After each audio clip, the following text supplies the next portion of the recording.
여러분 반갑습니다. 예, 소리 잘 들리나요? 예, 예, 예, 알겠습니다. 예. 자, 지금, 시간이 됐기 때문에 수업을 이제 진행을 할 텐데요.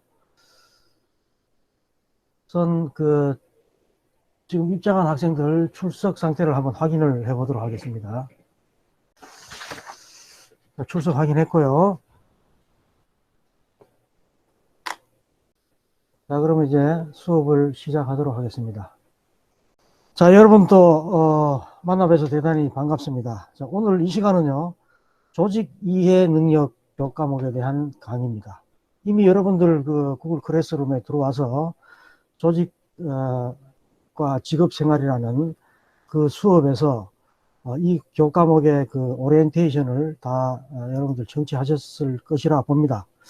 자, 오늘은 이제 본격적으로 1장은 이제 조직 이해 능력의 개념과 구조죠. 자, 여기에 대해서 다 같이 한번 공부를 해보도록 하겠습니다. 자, 오늘 그 말씀드릴 내용은요, 학습 목표와 주요 용어를 살펴보고, 그 다음에 조직 이해 능력의 개념과 하위 능력들이 어떤 것이 있는지 한번 살펴보도록 하겠습니다. 다음으로 경영 환경의 변화와 조직의 적응 전략에 대해서 살펴보고, 다음 이제 조직 하면은 이제 그 조직을 구성하고 있는 조직원이 있죠. 크게 이제 조직원들은 리더와 팔로워 이렇게 두 개로 이제 구분할 수가 있는데, 그 리더와 팔로워는 무엇을 말하는 것이며 어떤 역할을 수행하는지를 살펴보고 마지막으로 학습 내용을 요약하고 끝내도록 하겠습니다. 먼저 학습 목표와 주요 용어입니다. 자, 오늘의 여러분들과 같이 할 이 수업의 학습 목표는요, 조직의 개념과 유형에 대해서 여러분들이 설명할 수 있어야 하고, 그 다음에 조직에 참여하는 이유를 설명할 수 있어야 합니다. 당연히 이제 그렇게 하려면 조직이 뭔지를 잘 알아야 되겠죠. 그리고 세 번째로 직업의 정의와 성립 조건을 설명할 수 있어야만 됩니다. 마지막으로 조직과 개인의 관계를 설명할 수 있어야 되겠습니다. 주요 용어들은 여러분들 참고하시기 바랍니다. 자, 이제 본격적인 본론에 들어가기 전에 먼저 잠깐 설명드릴 내용이 있는데요. 자, 이제 4차 산업혁명이라는 그 용어는 여러분들이 다 들어봐서 잘 아실 겁니다. 이 용어는 2016년도 세계경제포럼에서 처음으로 대두된 용어죠. 자, 이 4차 산업혁명은 인공지능과 로봇의 활용이 확산된 지능정보사회에서는 2020년까지 당장 올해죠. 기존의 일자리가 710만 개가 사라지고 새로운 200만 개 정도의 일자리가 생길 것이다 라고 전망을 했습니다. 상당히 이제 이 얘기는 충격적인 얘기죠. 하지만 이제 4차 산업혁명은 이미 시작됐다고 볼 수 있습니다. 아주 간단한 예로 여러분들도 많이 이제 자주 이용하고 있겠지만 그 현금 지급기 말이죠. ATM기가 등장함으로써 은행의 직원들의 업무가 상당히 많이 줄어들었죠. 일이 줄어든 것은 참 좋은 현상인데, 일이 줄어들므로써 은행 직원들이 굉장히 해고가 많이 됐었죠. 그래서 큰 문제가 되기도 했었는데, 그것뿐만 아니라 스마트폰 애플리케이션 개발자는 불과 20년 전만 해도 우리 사회에 존재하지 않던 그런 직업입니다. 이 4차 산업혁명 시대에는 아주 많은 기존의 일자리가 사라지기도 하고 새로운 일자리가 새로 생기기도 하고 아마 그런 엄청난 변화들이 많이 일어날 것이다 라는 것입니다. 특히 4차 산업혁명의 물결이 거세지면 거세질수록 지금까지 우리가 했던 단순 반복 작업이나 또는 매뉴얼 기반의 업무는 기계가 다 대체를 하게 되겠죠. 그리고 인간은 이제 기계가 할 수 없는 융복합적이고 창조적 사고가 요구되는 그런 분야에 아마 집중하게 될 것이다 라는 것은 누구나 다 알 수 있는 얘기입니다. 그죠? 자, 그 구글이 선정한 세계 최고의 미래학자 토마스 프레이라는 사람이 있습니다. 자, 이 사람이 여러분들 뭐 기억할지 잘 모르겠지만 2015년도에 KBS에서 와서 특강을 한 적이 있어요. 오늘의 미래를 만난다라는 주제로 특강을 했는데 뭐 여러 가지 이제 얘기가 그때 됐는데요. 주된 골자가 이겁니다. 앞으로 한 지금으로부터 약 10년 후 2030년이 되면 지금까지 있던 20억 개의 일자리가 지구상에서 사라진다라고 예측을 했습니다. 이 사람. 엄청난 거죠. 물론 이제 새로운 일자리도 많이 생기긴 하겠지만 엄청난 수의 일자리가 많이 사라진다라는 것입니다. 하지만 이런 그 4차 산업혁명 시대의 큰 변화를 여러분들이 미리 그걸 읽고 새로운 산업에 또는 새로운 직종에 여러분들이 집중해서 열심히 공부를 한다면 오히려 그 일자리는 무궁무진하게 창출될 수 있다라고도 이야기를 했습니다. 아무쪼록 여러분들 이 4차 산업혁명 시대에서 여러분들이 이 4차 산업혁명 시대를 주도할 그 주인공이 되기 위해서는 부단한 노력이 필요하다라는 것을 우리가 알 수가 있겠습니다. 자, 잠시 그러면 이 4차 산업혁명 시대에서의 미래 교실의 모습은 어떻게 변할까 하는 것을 보여주는 동영상이 있는데요. 다 같이 한번 보시도록 하겠습니다. 잠깐만 기다려 주세요.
자, 여러분들 잘 보셨습니까? 앞에서 잠깐 말씀드렸지만 이 4차 산업혁명 시대에는 엄청난 사회 전반에 걸쳐서 변화가 있을 것인데 우리 교육 분야에도 마찬가지죠. 많은 변화가 있을 것이라고 생각됩니다.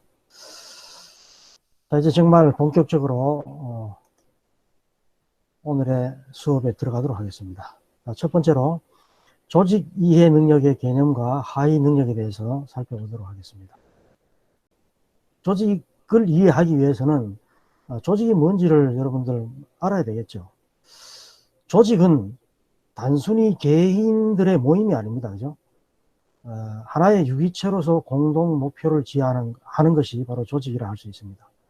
직업인이라면 조직의 공동 목표를 달성하는 데 기여할 수 있도록 조직의 경영 원리와 조직 체제 그리고 개인의 역할과 책임, 조직이 직면한 국내외 경영 환경에 대해서 이해하는 것이 굉장히 중요하다라고 할 수가 있겠습니다.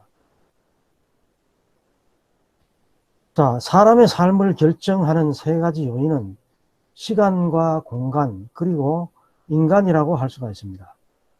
자, 이런 세 가지 요인은 일을 매개로 해서 이렇게 연결이 되는데요.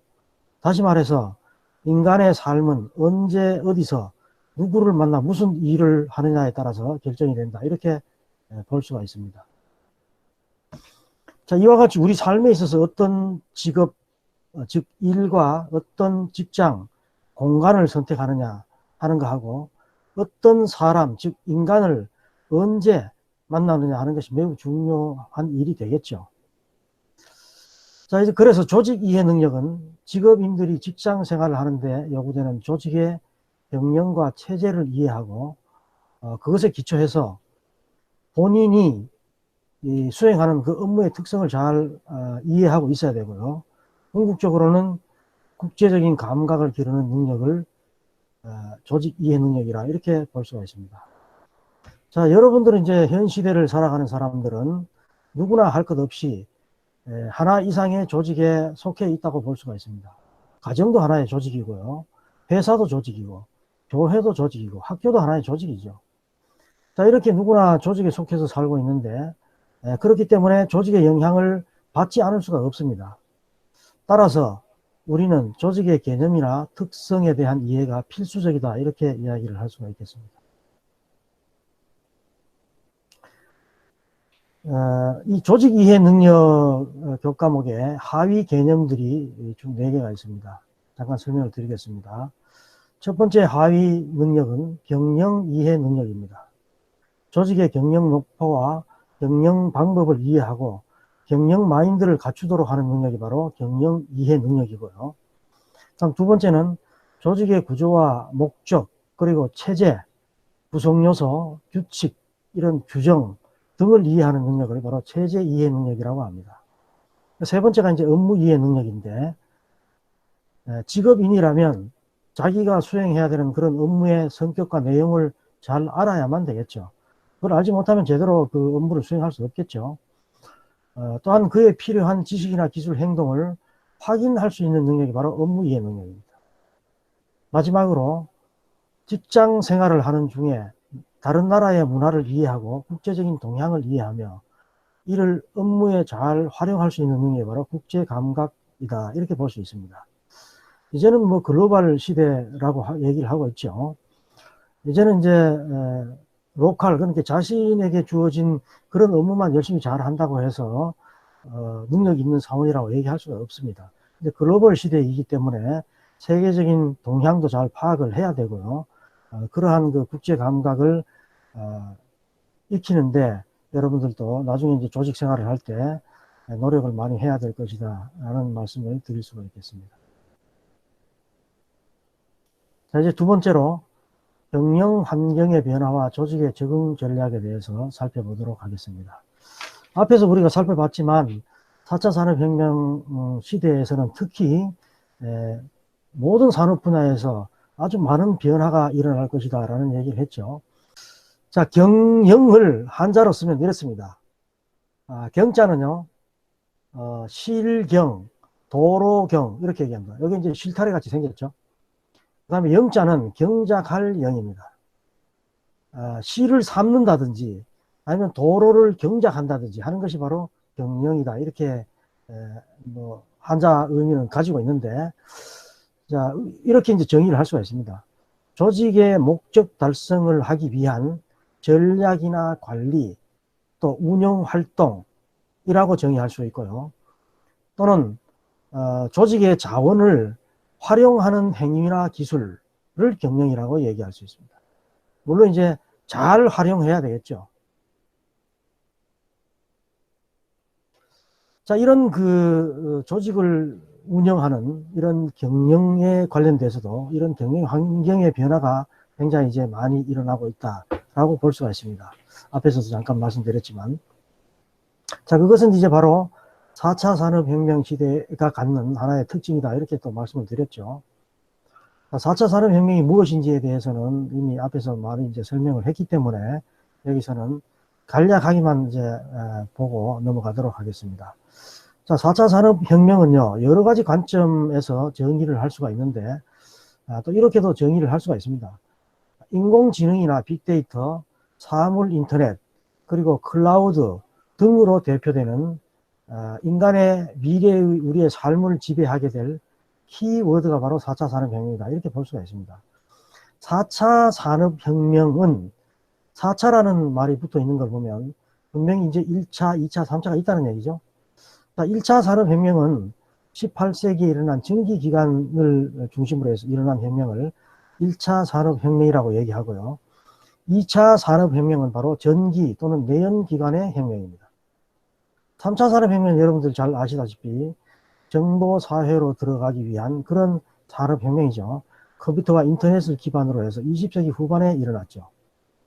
그 다음 21세기가 접어들면서 일어난 혁명이 방금 봤지만 인공지능을 기반으로 해서 여러 기술들이 융합적으로 이루어져서 우리의 삶을 혁신적으로 변화하게 될 바로 4차 산업혁명이다. 이런 얘기입니다. 여기 이제 계단이 이렇게 만들어진 모습은 바로 산업 1차, 2차, 3차 산업혁명으로 갈수록 우리 인간에게 미치는 영향력이 이만큼 더 커진다라는 것을 보여주고 있는 것이죠. 경영을 둘러싼 환경도 이 4차 산업혁명 시대에서는 아주 놀라운 변화를 일으키게 된다라는 것입니다. 자, 다시 한번 말씀드리지만 이 무엇보다도 4차 산업혁명의 특이한 점은 바로 그 범위가 굉장히 광범위하다는 것이고 빠른 속도와 우리 생활 전반에 걸쳐서 엄청난 변화가 일으켜지게 된다라는 것입니다. 자, 그래서 경영 환경에서 볼 때도 마찬가지로 특히 이제 그 4차 산업혁명 시대에 있어서 정보통신 기술이 발달에 따라서 아래와 같은 4I, 4I의 국가 간 이동이 자유롭게 되겠죠. 4I는 바로 이겁니다. 인베스트먼트, 자본이고요. 또 하나는 인포메이션, 정보, 인비디주얼, 인적 자원입니다. 그리고 인더스트리, 산업. 자본과 정보와 인적 자원과 산업에 관련된 국경이 이제 허물어진다는 것이죠. 지금도 뭐 여러분들 아무리 멀리 있는 나라의 어떤 정보라도 인터넷에 접속만 하면 얼마든지 뭐 다 우리가 빠른 시간 내에 그 정보를 습득할 수 있는 그런 시대가 된 거죠. 자, 또 산업과 기술의 융복합에 따라서 다양한 제품과 서비스가 출시됨으로써 이제는 라이프 사이클이 굉장히 짧아졌죠. 그리고 인간 생활의 패턴도 굉장히 단축이 됐습니다. 그래서 이제 유행이 굉장히 이제 짧아졌다는 것이죠. 그것을 바로 Product and People Life Cycle라고 해서 PLC가 단축됐다 이렇게 이야기를 합니다. 시간, 즉 스피드를 아주 중요시하는 그런 경영 자원으로 인식되는 경영 환경에서의 변화가 지금 일어나고 있다라고 볼 수가 있습니다. 자, 그래서 4차 산업혁명 시대에서는요, 아래의 이 내용의 격차의 심화 정도에 따라서 이제 정치나 경제, 사회적 갈등이 큰 우리의 현안 과제로 급부상하게 될 겁니다. 자, 어떤 내용인가 하면 이렇게 5가지 내용이 되겠습니다. 일단 국가 간의 빈부격차가 굉장히 심화될 거고요. 두 번째가 급격한 도시화에 따른 지역격차도 심화될 겁니다. 세 번째는 고령화에 따른 노인과 청년 세대 간의 인식격차가 심화될 것이고, 네 번째는 바로 남녀 간의 경제활동 참여 확대에 따른 성 역할 인식도 격차가 심화될 것입니다. 마지막으로 정보 접근성 격차 등과 같은 다양한 격차가 있을 것입니다. 자, 여러분들은 이 4차 산업혁명 시대에서 이러한 격차로부터 여러분들이 뒤처지는 사람이 되어서는 안 되겠죠. 네. 자, 여기 이제 조직의 적응 전략이라는 자료가 지금 나오는데요. 이 자료는 뭔가 하면 IMF가 1997년도에 우리나라에 발생했죠. IMF가 발생되기 이전에 우리나라의 재계의 1순위부터 30순위까지의 회사가 IMF 이후에 순위가 어떻게 달라졌나 하는 것을 보여주는 그런 데이터입니다. 여기 보시면 IMF가 발생되기 이전에 1위는 현대고죠. 2위 삼성, 3위 대우 쭉 이렇게 나오는데 15위 한솔 해가지고 17위 고합 해서 30위 세안까지 쭉 나오죠. 자, 근데 그 이후에 IMF 이후에는 1순위부터 16위까지는 거의 뭐 비슷한 순위를 유지하고 있지만 물론 이제 등위는 좀 바뀌긴 했는데요. 자, 17위부터 30위까지 들어갔던 이 회사들은 그 이후에는 해체되거나 탈락되거나 살아남은 회사가 하나도 없다는 것입니다. 이렇게 이제 경영에 둘러싼 환경도 이제 많이 변화된다는 것입니다. 특히 이거는 뭐 몇십 년 전의 일이긴 하지만 4차 산업혁명 시대에서의 라이프 사이클은 훨씬 더 짧게 되겠죠. 그래서 4차 산업혁명 시대에서는 특히 여러분들도 노력을 하지 않으면 이 경쟁에서 뒤질 수밖에 없다라는 것을 우리가 이 데이터로부터 알 수가 있을 것입니다.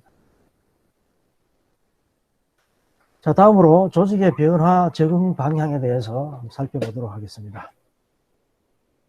자, 그래서 어쨌든 이렇게 참 빠른 변화를 갖는 이 환경에서 조직이 살아남기 위해서는 그 변화에 잘 적응을 해야 되는데 조직이 변화에 적응하는 방향은 이렇게 5가지로 요약할 수 있습니다. 우선 첫 번째로 고객 지향성입니다. 어쨌든 변화를 해야 될 텐데 조직이 고객을 위한 방향으로 더 변화되는 수도 있고요. 그 다음에 수평 조직화 방향으로 변화될 수도 있겠습니다.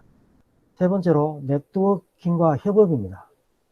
그리고 유연성을 확대한다든지 마지막으로 학습 지향성의 방향으로 변화될 수 있다는 것입니다. 우선 고객 지향성을 보면 고객 입장에서 더욱더 생각하고 고객의 욕구나 가치를 효과적으로 충족시킬 수 있도록 조직을 설계하고 관리를 강화하는 방향으로 변화될 것입니다. 두 번째로 수평 조직화입니다. 지시나 명령 중심의 지금까지의 일방적 소통에 의한 수직적 관리 조직에서 자율, 협의 중심의 쌍방향 소통에 의한 수직적 관리 조직인 수평적 관리 조직인 팀제로 전환되는 방향으로 아마 변화될 것이다 하는 것입니다.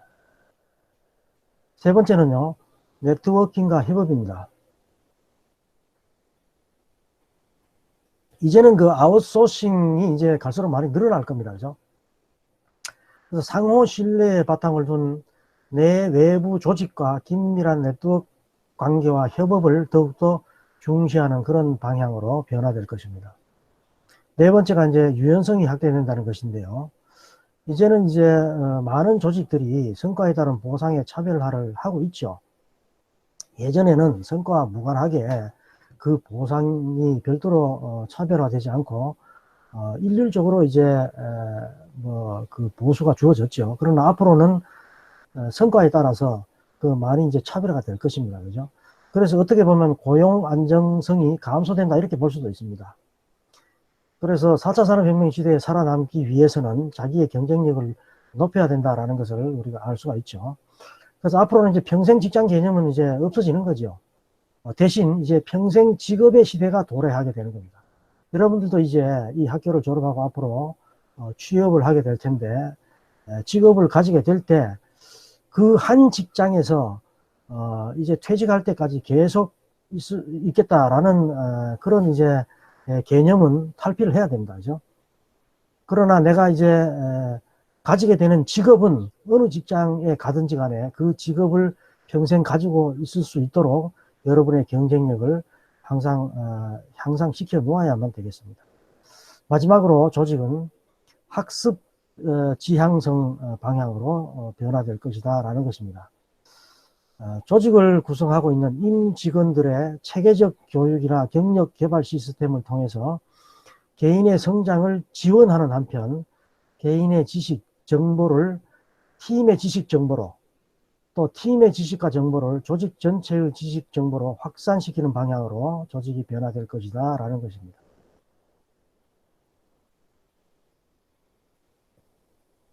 빠릅니까? 조금 더 천천히 진행을 하겠습니다.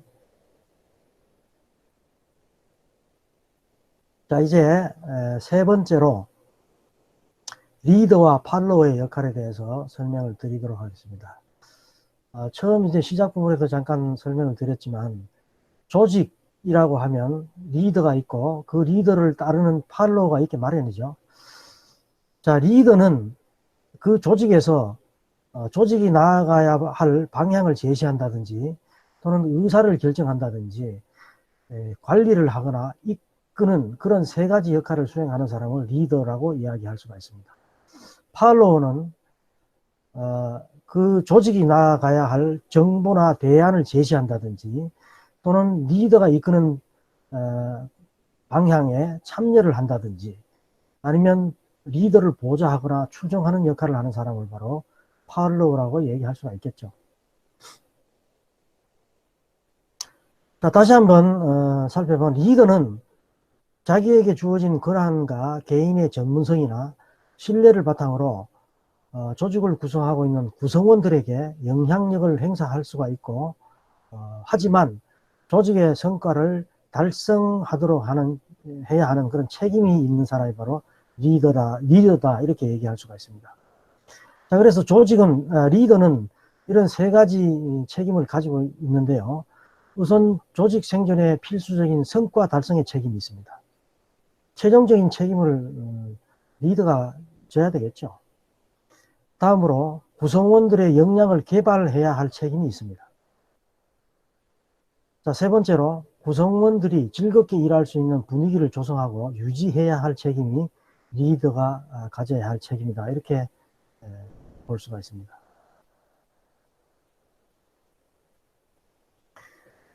자, 그러면 책임은 리더한테만 있는 것은 아니죠. 팔로워에게도 책임이 있습니다. 자, 그 유명한 영국의 수상 처칠이 이런 얘기를 했습니다. 국민은 꼭 자기 수준에 맞는 지도자를 갖게 되어 있다라고 얘기했죠. 자, 그만큼 이제 팔로워의 책임도 크다 이런 얘기죠. 자, 아리스토텔레스는 남을 따르는 법을 알지 못하는 사람은 좋은 지도자가 될 수 없다 이렇게 얘기를 했네요. 켈리가 한 말입니다. 팔로워는 독립적이고 비판적인 사고, 크리티컬 싱킹이라고 얘기하는데 비판적 사고를 해야 된다. 또한 조직에서 결정된 일을 추진하는데 적극적으로 참여해야 된다라는 책임이 있다는 것입니다. 자, 켈리가 말한 그 팔로우의 두 가지 사고와 행동에 대해서 살펴보도록 하겠습니다. 자, 첫 번째는 독립적, 비판적 사고를 가져야 된다는 것이고 두 번째는 적극적, 참여적 행동을 가져야 된다는 것입니다. 독립적, 비판적 사고는 조직에서 발생하는 현장의 이슈 문제에 대해서 상세하게 파악해야 될 그런 책임이 있다는 것입니다. 두 번째로 이슈나 문제의 원인 분석과 해결을 하기 위한 새로운 아이디어를 제시할 책임도 있다는 것이고 다양한 소통 채널을 통해서 자신의 의견을 표명하고 아이디어를 공유하고 건설적인 비판을 할 책임도 있다는 것입니다. 그럼 적극적 참여적 행동 차원의 요인을 보면 팔로워는 주인의식을 가지고 의사결정 과정에 적극적으로 참여를 해야 되겠죠. 또 이슈 문제 해결을 위한 실행 과정에 주도적으로 참여를 해야 됩니다. 그리고 조직에서 자기의 맡은 임무가 있을 텐데 자신이 해야 되는 그런 목표는 꼭 달성해야 되겠죠. 그래야만 거기에 따른 보상을 받을 수가 있겠죠. 한 번 시작한 일은 끝을 보도록 그렇게 해야 되는 책임이 있다, 이렇게 볼 수가 있겠습니다. 자, 어쨌든 조직을 구성하고 있는 리더와 팔로워는 각자의 경쟁력을 유지하고 개발하도록 노력을 함으로써 어쨌든 프로페셔널이 돼야 된다, 그죠? 그렇게 해서 이제 조직의 존속과 성장에 기여할 수 있도록 항상 노력을 해야만 되겠죠. 자, 그러면 이제 프로페셔널이 조건이 무엇인가 한번 살펴보도록 하겠습니다. 자, 어쨌든 조직에서 일하는 그 구성원들은 자기 분야에서 자기가 하고 있는 일만큼은 최고의 전문가가 돼야 됩니다. 지식과 전문성에도 유통기한이 있습니다. 그죠? 한번 여러분들이 습득한 지식을 퇴직할 때까지 계속 사용할 수 있는 것은 아니죠. 왜냐하면 워낙 이제 빠르게 지식에 관련된 기술이나 이런 것들도 라이프 사이클이 짧기 때문에 지속적으로 학습을 통해서 자기 개발을 평생을 해야 됩니다. 그래서 자기가 맡은 분야에서만큼은 최고가 될 수 있도록 그렇게 노력을 해야 된다는 것이고, 또 조직 생활에서 프로페셔널이 되기 위해서는 네트워크를 잘 구축해야 됩니다. 네트워크가 바로 재산이고 경쟁력입니다. 직장 내는 물론이고 직장 밖의 사람들과도 교류를 잘 열심히 해서 세상을 보는 안목과 실력을 높이도록 그렇게 해야 될 것입니다. 자, 그리고 조직 생활을 하면서 뭐 열정적으로 해야 되겠죠. 그래서 열정적인 사람과 교류를 열심히 해야 되겠습니다. 이건 열정은 전염된다, 이런 말이 있죠. 그래서 열정적인 사람과 교류하다 보면 또 본인도 자신도 더 열정이 이제 높아지게 되겠죠. 또 책을 많이 읽어라라는 얘기입니다. 뭐 이거는 뭐 누구나 다 아는 얘기겠지만 독서를 함으로써 삶의 지평이 넓어지겠죠. 또 일하는 방법을 개선하기 위해서 끊임없이 여러분들 노력을 해야 될 겁니다. 자, 비슷한 일을 비슷한 방법으로 계속해서 나아지기를 기대하는 것은 어리석은 일이 되겠죠. 자, 그리고 마지막으로 아니다 싶은 생각이 지속되면 과감하게 그것을 털어버릴 수 있는 용기와 결단도 필요하다라는 것입니다.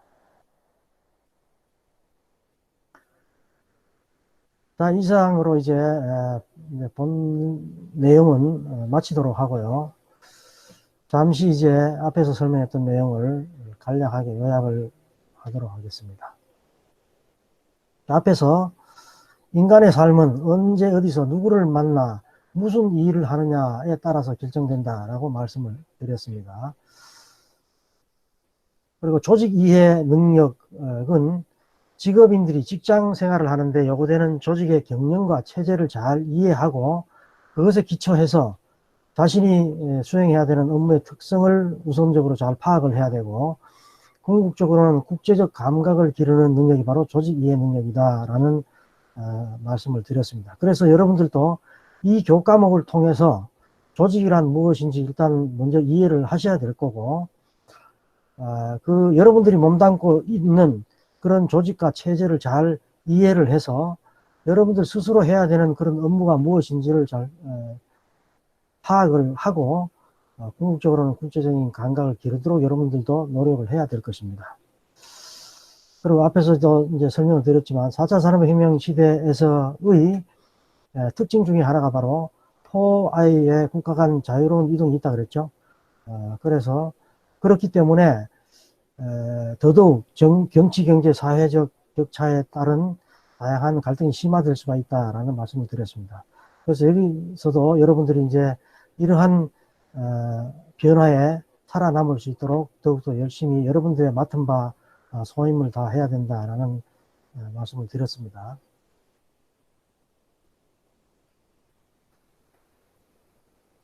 자, IMF 외환위기는 한국의 재계 지도를 바꾸어 놓았다. 그래서 IMF 이전과 이후에 재계의 그 순위가 굉장히 이제 많이 변화됐다라는 것을 사실 우리가 봤죠.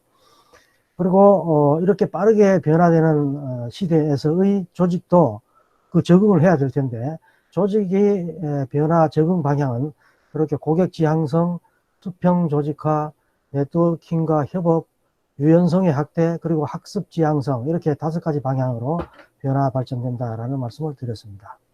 그리고 조직을 구성하고 있는 리더와 팔로워도 각각의 책임이 있는데 우선 리더는 성과 달성의 책임, 육성의 책임, 관계의 책임이 있다라는 말씀을 드렸습니다. 팔로워도 마찬가지로 독립적인 그리고 또 비판적 사고를 해야 될 책임이 있고 이 일을 적극적으로 추진하고 참여해야 되는 그런 책임이 있다라는 말씀을 드렸습니다. 자, 이상으로 오늘 강의는 마치도록 할 텐데요. 이 재택 수업 기간이 얼마나 오래 가게 될지는 잘 모르겠습니다. 지금 현재는 이제 5월 4일 날까지 이제 재택 수업이 있고 그 이후에는 학교에 이제 여러분들 등교해서 수업을 한다라고 공지가 되어 있지만 뭐 어떻게 변화가 될지는 아직도 잘 모르겠습니다. 하여튼 변화가 되는 대로 그 내용은 여러분들에게 다시 공지를 해 드리도록 하겠습니다. 자, 잠시만 나가지 마시고 기다려 주시기 바랍니다.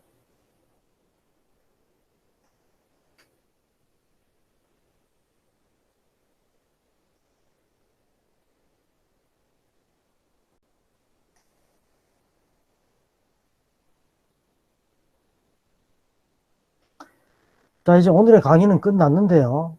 여러분들이 이제 퇴장하기 전에 여기 구글 클래스룸에 수업 탭을 누르시고 여기 보면 1장 수업 자료가 올라가 있는데요.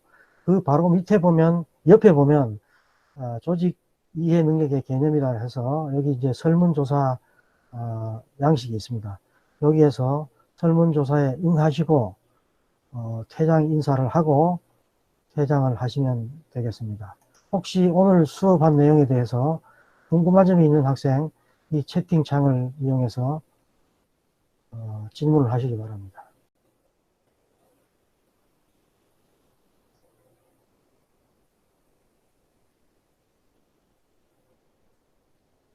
학생, 내 목소리는 들리나요?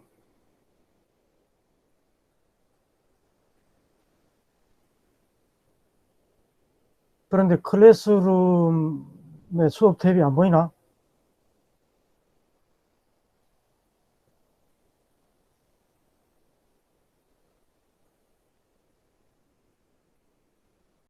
그 핸드폰으로만 하고 있나요?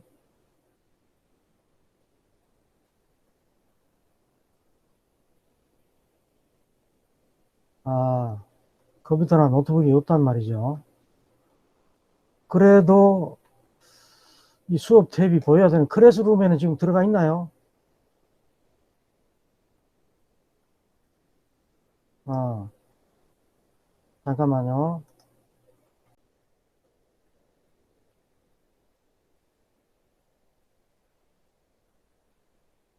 지금 이거 화면에 보이나요? 홍기찬 학생? 보이죠? 여기 지금 핸드폰인데, 자, 여기서, 조직과 직업생활, 여기 클래스룸에 들어와 있을 테고, 그 다음에 수업 탭을 누르면, 여기 강의 자료가 보이죠? 뭐, 이제, 학생한테는 2장 아래 끝까지는 보이지 않을 텐데, 여기 1장이 보일 겁니다. 여기 1장을 누르고, 보면, 밑에 요거 있죠, 요거. 조직 이해 능력의 개념과 구조라는 거, 요걸 누르고 설문에 응하면 됩니다. 현재 설문지 보기 이렇게 해서. 되나요? 네. 자, 거기에 설문에 응하고 퇴장 인사를 하고 가시면 됩니다.